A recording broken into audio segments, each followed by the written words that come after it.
Back to See You in the AM. Again, today we're going to be switching some things up. Obviously, this week we're not going to just forget about what we were talking about. We are still going to talk about the impact of our voice, voice inflection, talking about the emotions that we elicit with those things. So we will get back to that tomorrow and wrap up today's session with a quote that is related to that as well. But as promised, we're going to focus on Tuesdays and Thursdays on responding to some questions of you guys, the audience, the fans. Again, I'm sure a lot of people have a lot of things they need some help with or some guidance with, and if we could provide some of that, then that's awesome.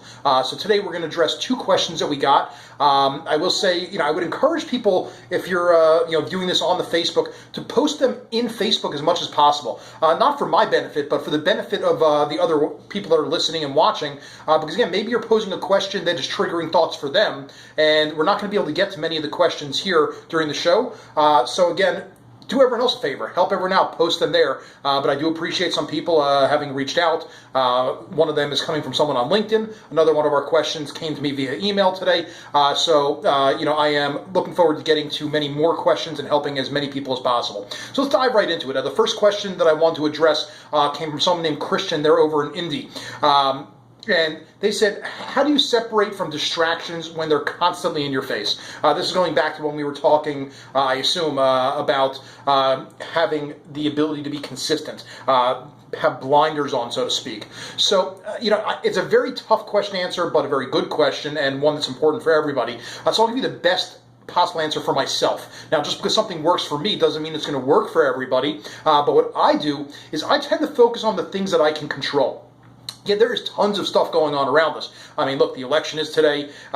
There's endless things going on any given day, whether it's in the news, whether it's in the, our friends and the social media, distractions, emotions that are attached to those things. So again, if I can't control something, I can't control what's going to happen with the election while I'm here in my office, while I'm working.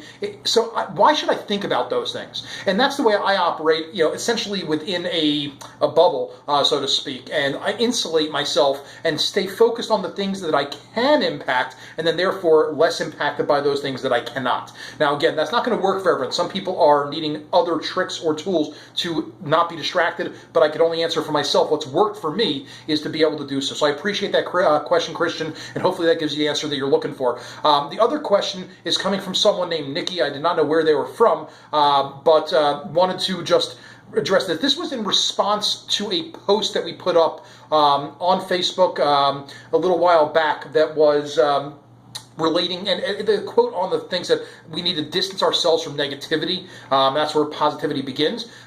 So they were making a comment about that and asking a question, and it's again, this is what their words were. It feels like I would need to move some foreign place because I'm surrounded by negativity and it sucks the life out of you. So what should I do? It sounds pretty desperate, and I hate to term it as that, but that is what it is. But I can assure you that just like anything in life, sometimes there are tough choices, but it's all choices. And you have the ability to choose to surround yourself with different people. There is no rule saying you have to be around people that are negative. There are positive people out there. I mean, I tend to be one. People I surround myself with are also aligned with that. And that's what I would encourage you to do. You don't need to move to a foreign place. There's positivity and there's negativity everywhere in the world. It's what you choose to associate yourself with. Maybe tough choices, tough life choices in order to be successful with that. But they're choices that, in my opinion, are necessary to make. If you want positivity, you want to be surrounded by positive people. You want negativity, obviously, surround yourself with negative people and negative situations. So again, it's hard, but nothing good in life is easy. So hopefully that gives you some better insight, Nikki, and appreciate you sending that question and such a personal question as well. So again, I appreciate the questions. I encourage you on Thursday, we're going to be getting back to questions and answers. So really send them over to us, whether it's on Facebook. That's where I would encourage people to do so, so other people can see those questions and spur some thought with them. Also, you could always message us directly, whether on Facebook or on LinkedIn.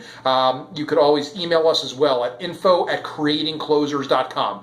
Whatever means, get in touch with us. We will do our best to respond to each one of these and choose a couple that we're going to deal with on the See You in the AM program. Now, to wrap things up, I want to get things back to a focus, and we'll get back to it full-time tomorrow regarding the way that we are speaking and our voice inflection. And we talked about Zig Ziglar yesterday. Wanted to just nail another quote from him from Secrets of Closing the Sale, which is essential to this. And he says, we think in pictures. And we buy in pictures if we are painted into the picture as satisfied customers. So let's focus today on painting people that picture of what it is that our service, our product is bringing to them, and then make it real for them through that image we create. We create that through our words, through our tone, through the emotions we elicit from that. So again, let's have a successful day. Let's have a great day, and I'll look forward to seeing you in the AM.